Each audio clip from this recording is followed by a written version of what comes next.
7h42, le petit déjeuner politique ce matin, c'est François-Xavier Bellamy, député européen, Les Républicains. Bonjour François-Xavier Bellamy. Bonjour. Vous rentrez d'Arménie, on va parler de la région dans un instant avec les influences turques notamment et russes. Avant cela, un point sur l'accélération de la vaccination pour les plus de 55 ans à partir d'aujourd'hui, alors que demeure la défiance AstraZeneca notamment. Vous, le député européen, est-ce que vous avez le sentiment que la France est dans les temps ou elle est à la traîne ?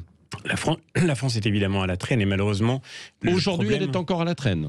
En tous les cas, elle rattrape son retard, mais il y avait du retard à rattraper parce que nous n'avions pas anticipé sur la logistique de cette opération vaccinale. J'espère que ce sera rattrapé le plus vite possible pour qu'on puisse retrouver le plus vite possible une vie normale. C'est le plus important. Ouais. Est-ce qu'il faut vacciner d'urgence les enseignants, vous, l'ex-prof, justement, enseignant ? Il faut que tous les Français, d'une manière générale, aient accès au vaccin. La difficulté de la priorisation, c'est que, en réalité, à un certain point, tout le monde est prioritaire. Bien sûr, pour les enseignants, ce qui est difficile, c'est d'être confronté à cette épidémie qui devient de plus en plus contagieuse chez les plus jeunes, avec les variants.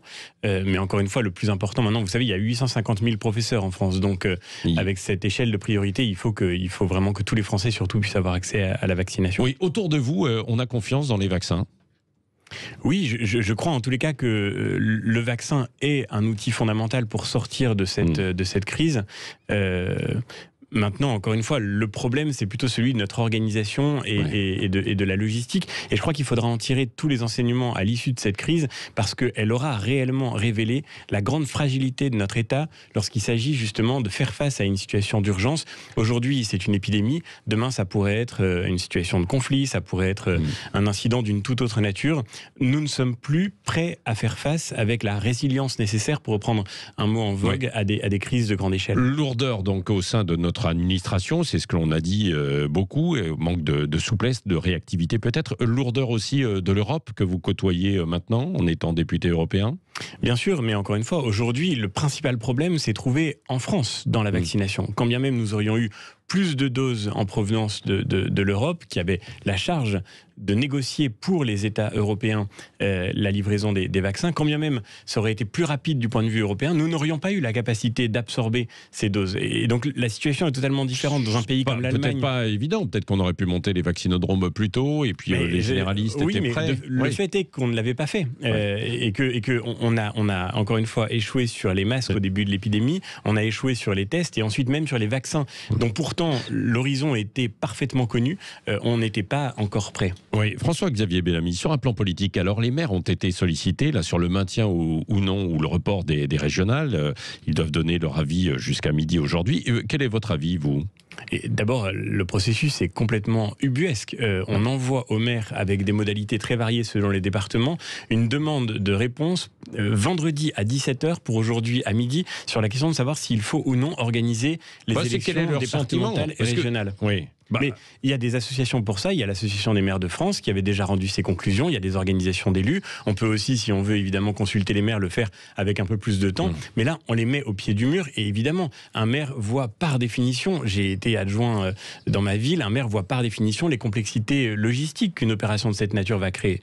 Je crois que reporter les élections, ce serait une forme de fuite en avant inquiétante. Les élections ne sont pas une option en démocratie. Et je dis pas ça parce que tout le monde est très pressé de voter pour les élections régionales ou les élections départementales, mais parce que si nous sommes une démocratie, nous devons nous tenir à nos règles. Nous devons nous tenir à nos règles. Le calendrier électoral n'est pas un plaisir, c'est une exigence qui s'impose, y compris aux citoyens. C'est comme si on envoyait aux maires une sorte de sondage pour leur demander si les Français devaient payer leurs impôts. Mais je veux dire par là que le devoir électoral, c'est un devoir qui nous lie. Et aujourd'hui, on a la capacité d'organiser ces élections. Les pays européens organisent leurs élections dans des conditions normales et l'ont fait, y compris dans des moments où le pic épidémique était plus important que celui auquel on aura à faire face très probablement en juin. On nous dit d'ailleurs que les écoles vont rouvrir en avril. On nous propose un calendrier de décloisonnement de la vie à partir du mois de mai. Pourquoi est-ce qu'on ne pourrait pas voter en juin ? J'ajoute un dernier point.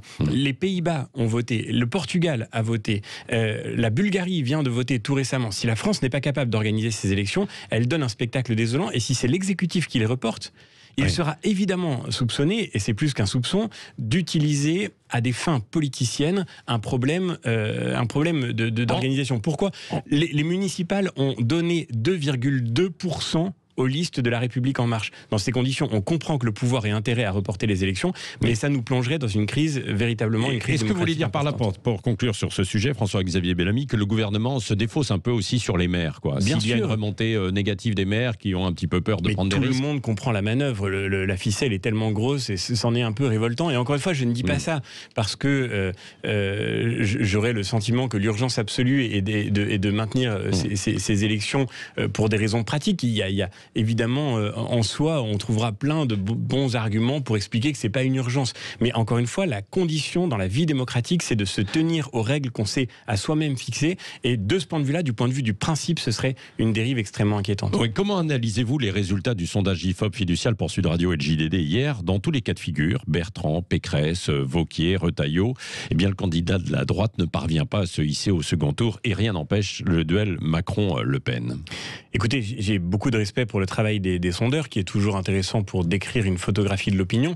Mais ce qui est absolument certain, c'est que si les sondeurs avaient dû décider du résultat des élections, l'histoire de France aurait été radicalement différente. À un an de l'élection présidentielle, un sondage ne dit pas ce qui va réellement se passer. C'est une photo. Je crois que cette photo, elle indique que notre famille politique a un travail important à faire pour pouvoir reconquérir sa place dans l'opinion publique et pour pouvoir représenter une alternative pour les Français à l'occasion de cette élection présidentielle. Mais ça ne dit pas, et je crois qu'il faudrait surtout se garder de cette interprétation hâtive, ce qu'il en sera réellement du rapport de force. Je crois que les Français, fondamentalement, et c'est le grand paradoxe dans lequel nous sommes plongés aujourd'hui et la cause de la crise politique que nous traversons, les Français ne voteront pas par enthousiasme ni pour Emmanuel Macron ni pour Marine Le Pen. Ce sont maintenant 2 votes pour écarter ce qui est interprété comme un pire. Ce ne sont pas des votes d'espoir. Il faut un vote d'espoir, il faut une alternative qui fasse envie aux Français. C'est la raison pour laquelle... C'est Xavier Bertrand là, qui à droite pour l'instant est le vote d'espoir, d'enthousiasme, comme vous le dites. Ça va pas très loin, c'est lui le mieux placé, mais ça ne va pas très, très haut. C'est la raison pour laquelle je dis que notre famille politique a encore devant elle un énorme travail à faire pour avec d'autres candidats potentiels d'ailleurs. Et la question n'est même pas seulement celle des candidats. Barouin, Larcher, par exemple. La question n'est même pas seulement celle des candidats, la question c'est celle de la ligne politique que nous défendrons, et c'est sur ce travail de fond qu'il faut nous concentrer aujourd'hui, ce que notre famille politique est déjà en train de travailler, mais on voit bien que l'essentiel est devant nous. Oui, François-Xavier Bellamy, je le disais, vous rentrez d'Arménie, vous alertez sur la situation dans la région autour de la Turquie. À ce sujet d'ailleurs, est-ce que l'Europe aurait dû réagir autrement après ce qui s'est passé, l'humiliation subie par Ursula von der Leyen il y a quelques jours face au président Erdogan et le président du Conseil européen, Charles Michel aussi? Écoutez, Patrick Roger, oui, c'était une humiliation. Il manquait un fauteuil pour la présidente de la Commission européenne. Mais prenons un tout petit peu de recul et regardons ce qui vient de se passer au cours de l'année écoulée. Juste l'année écoulée. Pendant l'année écoulée, la Turquie a violé l'embargo sur les armes en Libye. Elle a envahi la Syrie et elle a tiré sur les Kurdes qui nous avaient aidés à vaincre l'État islamique. Elle a envahi l'Arménie avec l'Azerbaïdjan et elle s'est rendue dans cette opération coupable ou complice de crimes de guerre qui durent encore aujourd'hui. Elle a violé la souveraineté de la Grèce, sa souveraineté aérienne et son espace maritime. Elle a menacé à cette occasion une frégate française. Elle a violé l'espace territorial de Chypre en rentrant unilatéralement à Varosha, qui est une zone considérée comme neutre par l'ONU. Elle a organisé une crise migratoire à la frontière de la Grèce et de la Bulgarie au début de la crise du coronavirus. Et tout ce qui fait réagir les Européens, c'est qu'il manque un fauteuil pour la présidente de la Commission. Je crois que nous avons perdu le sens de ce qui est en train de se jouer. Oui, mais c'est particulièrement choquant. J'ai été effectivement à Erevan en Arménie le jour où cela s'est produit. Il est particulièrement choquant que nous ayons été si silencieux quand la Turquie et l'Azerbaïdjan ont fait 5000 morts arméniens au cours des derniers mois et que nous ne parlons contre la Turquie que lorsqu'un fauteuil manque à la présidente de la Commission. Oui, mais c'est une illustration peut-être. Quand la Turquie insulte l'Europe et viole continuellement le droit international, l'Europe, elle regarde un sofa, et je crois que malheureusement c'est le signe que nous avons encore une fois sans doute perdu la conscience de ce qui est en train de se jouer. Mais c'est une faiblesse de l'Union européenne, quoi. C'est bien ça. Sûr, c'était un symbole peut-être. Mais cette faiblesse, l'Europe la met en scène elle-même lorsque la présidente de la Commission et le président du Conseil se déplacent en grand appareil à Ankara pour aller rencontrer M. Erdogan. Bien sûr qu'il faut discuter avec la Turquie, la diplomatie, c'est fait pour parler avec des gens avec qui vous n'êtes pas d'accord. Mais on aurait dû convoquer M. Erdogan à Bruxelles, ou on aurait dû entretenir avec lui des relations sur la base d'une remise à plat de tout ce qui ne va pas, encore une fois. Il y a quelques années, la Turquie avait comme doctrine géopolitique pas de problème avec ses voisins. Aujourd'hui, la réalité, c'est qu'il n'y a pas un seul voisin avec lequel la Turquie n'est pas un problème. C'est une stratégie de déstabilisation globale qui produit tous les problèmes que la Turquie explique ensuite qu'elle est seule à pouvoir résoudre. Il est, encore une fois, impossible et intenable de laisser se faire cette situation et nous le devons, encore une fois, si nous devons défendre nos intérêts, mais nous le devons aussi si nous voulons assumer notre devoir, y compris notre devoir moral auprès de toutes les victimes de cette politique que M. Erdogan mène aujourd'hui. De quoi l'Europe a peur alors face à la Turquie ? L'Europe a peur de son nombre, elle a peur d'assumer qu'elle a des intérêts à défendre, elle a peur d'engager un rapport de force. Bien sûr, on sait très bien. C'est compliqué si vous partez, si vous vous lancez dans un rapport de force, François-Xavier Bellamy, avec la Turquie. C'est explosif un petit peu. Non, mais il n'y a pas d'autre option, encore une fois. Je ne dis pas qu'il faut rentrer en guerre avec la Turquie.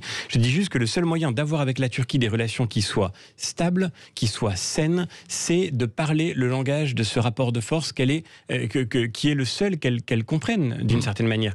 On nous dit que la Turquie est ce qui retient aujourd'hui une crise migratoire en Europe. D'abord, il est absolument délétère que l'Europe ait confié à la Turquie ce rôle de prestataire de sa politique migratoire. C'est la raison pour laquelle il est urgent que l'Union européenne puisse enfin mettre en œuvre une stratégie affirmée pour maîtriser ses frontières.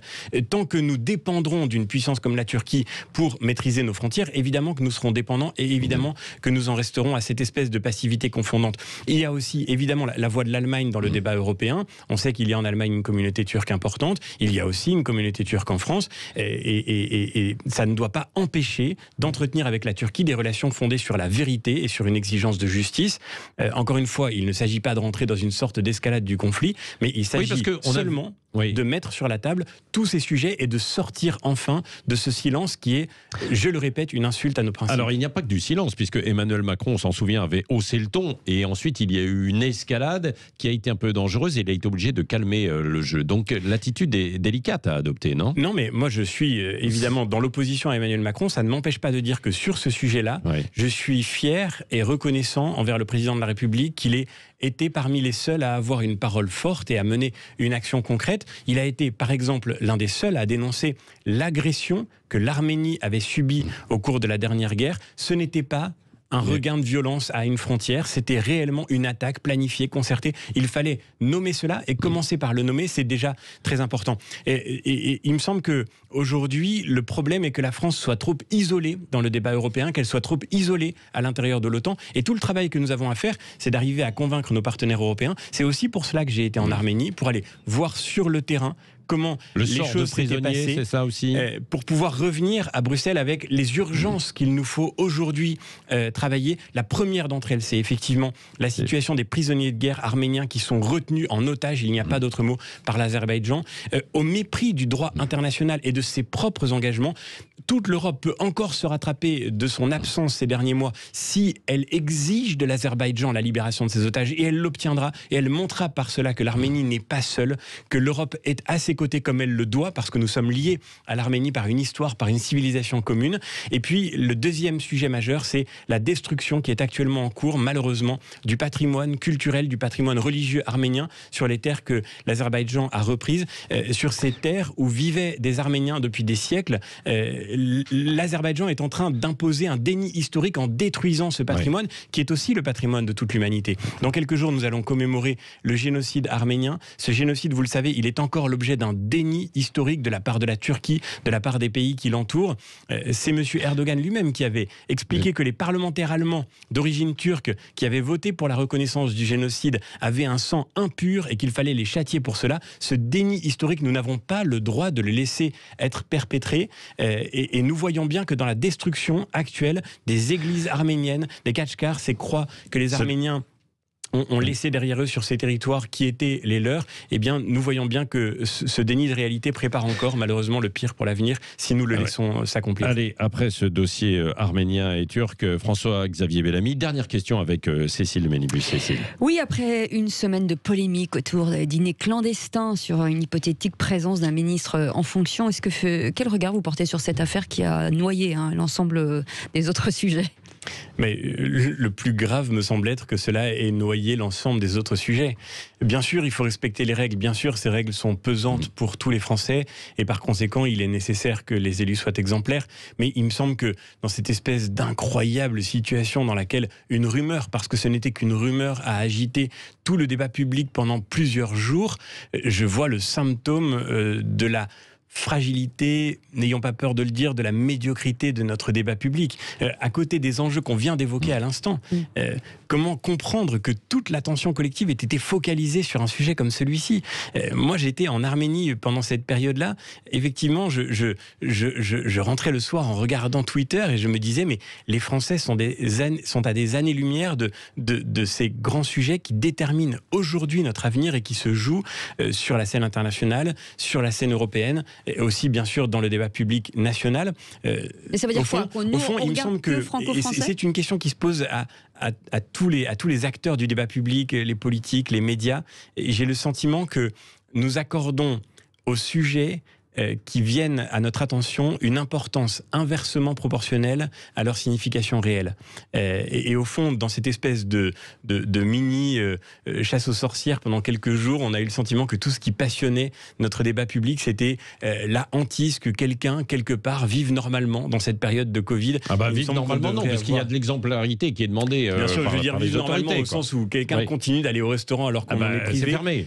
Évidemment, encore une fois, je le redis, évidemment, il faut que chacun s'applique les règles qui sont imposées à tous. C'est absolument nécessaire dans une période où ces règles sont extrêmement pesantes pour beaucoup, où elles causent tant de détresse sociale, tant de détresse humaine. Il n'en reste pas moins qu'encore une fois, je crois que nous avons des sujets d'une échelle un peu plus importante à traiter. Merci François-Xavier Bellamy, député européen, Les Républicains, qui a été l'invité ce matin de Sud Radio. Merci d'avoir été avec nous. Dans un instant, le journal de 8.